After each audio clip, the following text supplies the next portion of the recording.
At 10:47 a.m. local time, far out in the tense waters of the Black Sea, one piercing signal appeared on the USS Gravely's radar. The Arleigh Burke-class U.S. Navy vessel, call sign Hammerhead, was carrying out a routine freedom of navigation mission about 80 nautical miles from the Crimean Peninsula, crossing an invisible line Moscow has long tried to claim as its own. Deep inside the ship, in the dim steel-gray calm of the Combat Information Center, Lieutenant Commander Sarah Chen watched a single fast-moving contact approach from the northeast. It had no transponder signal, no friendly identification, no clear intent. At first, the contact was moving at 500 knots. Then, without warning, it surged to Mach 1.4, closing the distance at nearly 1 mile every 3 seconds. It was a Russian Su-30SM Flanker H, flying at roughly 3,000 feet and already inside the Gravely's defensive awareness zone. A voice cut through the emergency maritime frequency, rough with static and pressure. American vessel, you are entering a Russian defense zone. Change course immediately. That was the provocation, but the real shock did not unfold in the sky. It appeared across the Gravely's tactical screens.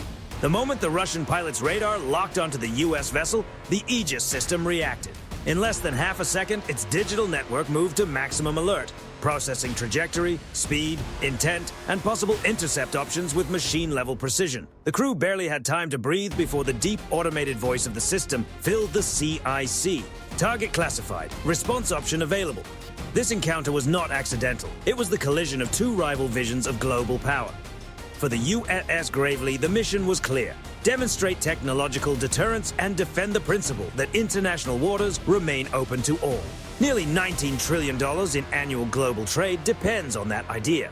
After Russia's renewed pressure across the region, the Black Sea had become one of the world's most sensitive arenas.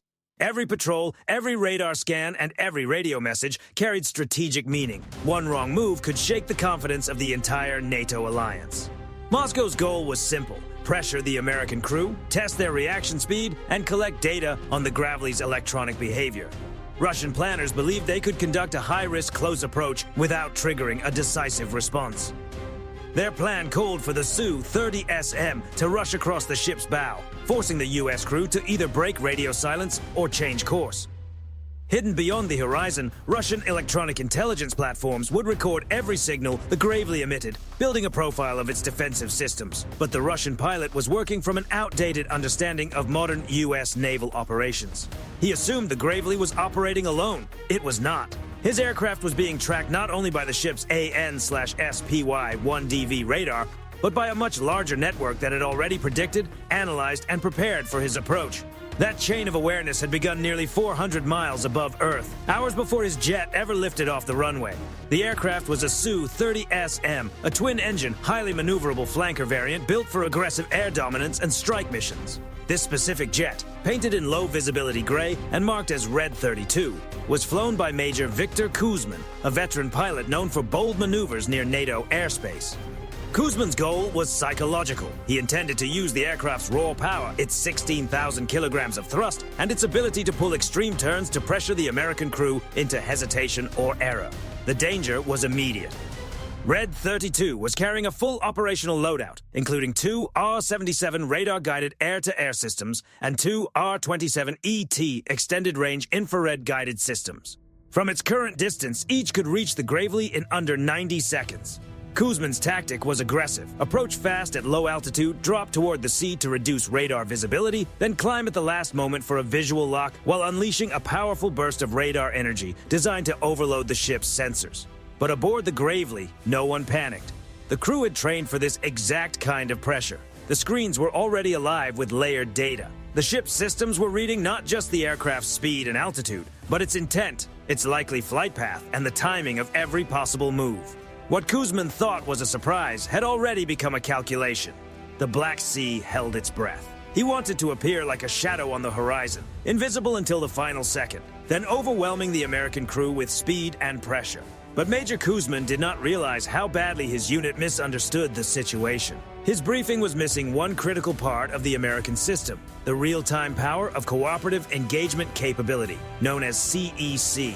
He believed he was challenging a single U.S. Navy ship. In reality, he was moving against an invisible network that connected air, sea, and space into one seamless tactical picture. That blind spot was about to turn his bold approach into a deeply embarrassing professional defeat. The technology that reduced Red 32's advantage had begun working nearly 24 hours earlier. The first signal was not a radar return from the ship. It was an infrared detection from a U.S. space-based monitoring satellite, which picked up the heat signature from the Su-30SM's engines during pre-flight activity at an airbase near Novorossiysk. That was the first link in a much larger chain of awareness. The data was then refined by overhead synthetic aperture radar imagery from a KH-11 reconnaissance satellite, confirming that the aircraft was carrying a full operational loadout. Within moments, the information was fused, encrypted, and passed through a secure U.S. military space-to-ground network directly into the Gravely's Combat Information Center. It did not arrive as a vague alert.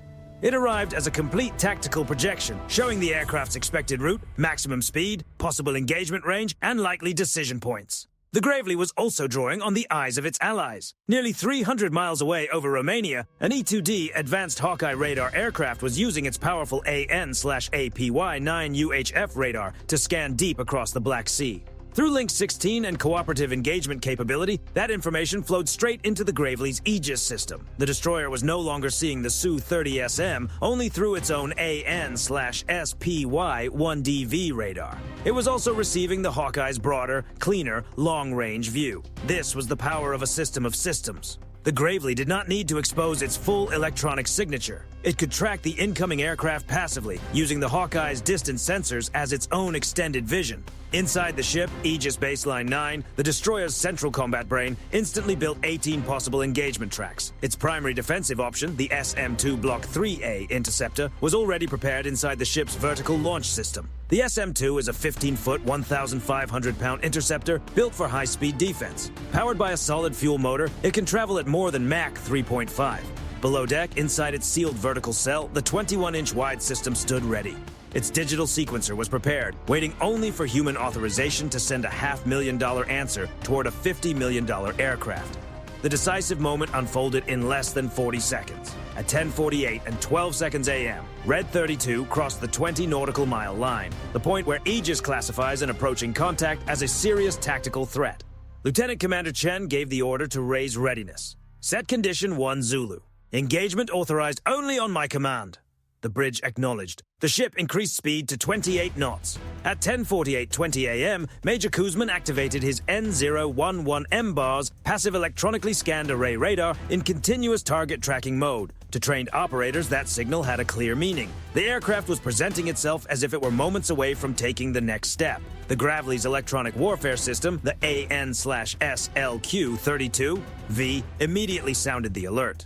The contact was designated as hostile in the system. At 10:48:21 a.m., before the alert cycle had even finished, Aegis had already calculated the exact point in the sky where any incoming threat would need to be intercepted. The SM-2 sequence entered its final hold. The system displayed a 99.8% probability of successful interception. At 10:48:25 a.m., Red 32 was only 8 nautical miles away.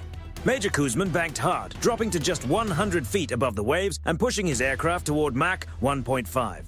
He was preparing to rise at the last second for a simulated attack profile. This was the moment he expected the American ship to react emotionally. He expected a sudden turn, urgent radio calls, or a flood of warnings across the airwaves. Instead, the Gravely stayed silent. No panic, no sudden movement, no loss of control, just calm discipline wrapped in steel, sensors, and calculation. At 10:48:27 a.m., the turning point arrived. This was when the Gravely delivered its silent professional checkmate. Instead, she gave a different order. Begin full-spectrum electronic countermeasures. Deploy Nulka.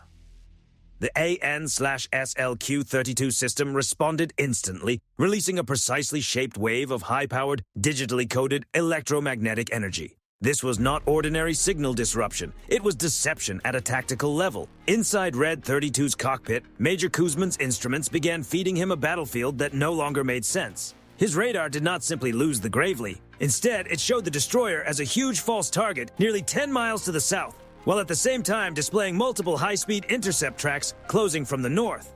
None of it was real. It was the Gravely rewriting his picture of the battle space. At the same moment, a 7-foot rocket-propelled active decoy launched vertically from the destroyer's deck. The Nulka system rose above the water and held position in the air, broadcasting a radar image far larger than the ship itself.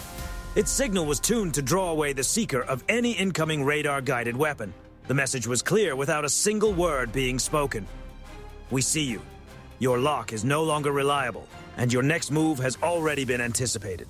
At 10:48:30 a.m., Red 32 was only 5 nautical miles from the Gravely when it suddenly broke away from its aggressive approach. Kuzman watched his radar picture collapse into false contacts, impossible movement, and conflicting signals. His primary target appeared to shift in a way that no real ship could. He knew the attempt had failed. His own training left no room for doubt.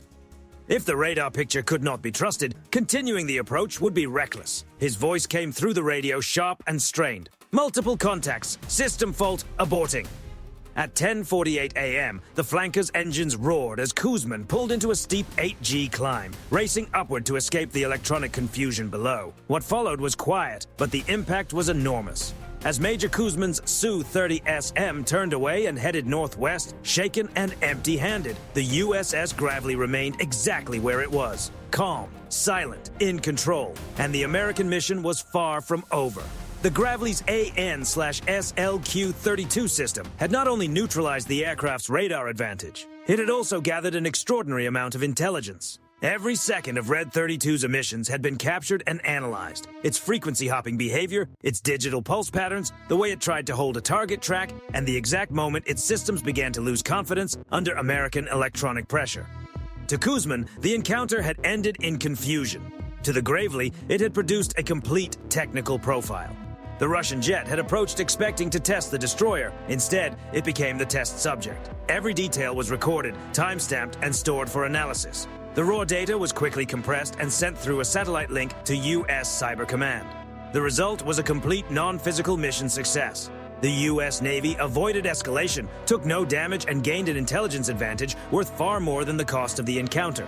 For the opposing side, the price was far higher. Their attempt to test NATO's defensive posture exposed sensitive weaknesses in one of their advanced fighter platforms. Instead of forcing the Gravely to reveal uncertainty, Red 32 handed American analysts a valuable technical profile of the Su-30SM and the systems connected to it. The Gravely's discipline ensured that the situation did not spiral out of control. No physical engagement was needed. Strategic stability remained intact, while the tactical outcome was already decided in the digital domain. It proved a modern truth of naval operations. Control does not belong to the side that makes the most noise. It belongs to the side that collects, processes, and acts on information first. As the crew of the Gravely stood down from general quarters, the tension inside the ship slowly faded. The adrenaline was replaced by quiet confidence. They had not only protected their vessel, they had helped reshape the playbook for electronic operations across the Black Sea. This silent victory carried a message far beyond that single encounter. In modern confrontation, the speed of information can matter more than the speed of any aircraft or projectile. Major Kuzman's Su-30SM may have been a Mach 1.5 platform, but it was outmatched by a real-time digital defense network that saw the bigger picture before he did. The Russian pilot trusted the power of one aircraft. What he failed to understand was that he was not facing one ship.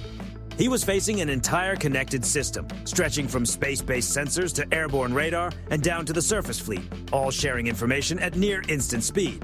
That was the real difference. The U.S. Navy's network, built around reconnaissance satellites, E-2D Hawkeye airborne radar, Link 16 data sharing, and Aegis Baseline 9, created an information-centered defense machine. It could detect, predict, and counter a threat long before the pilot reached the horizon.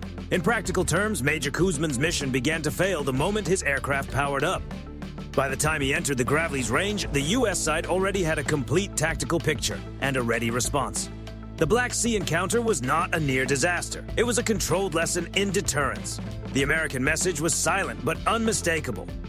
Try to find a weak point, and you may discover that the entire space is already covered. And that raises the bigger question. If a modern electronic warfare system like the AN/SLQ-32 can confuse the sensors of a highly advanced fighter platform, what chance do older, less integrated aircraft and vessels have against the full reach of U.S. electronic defense?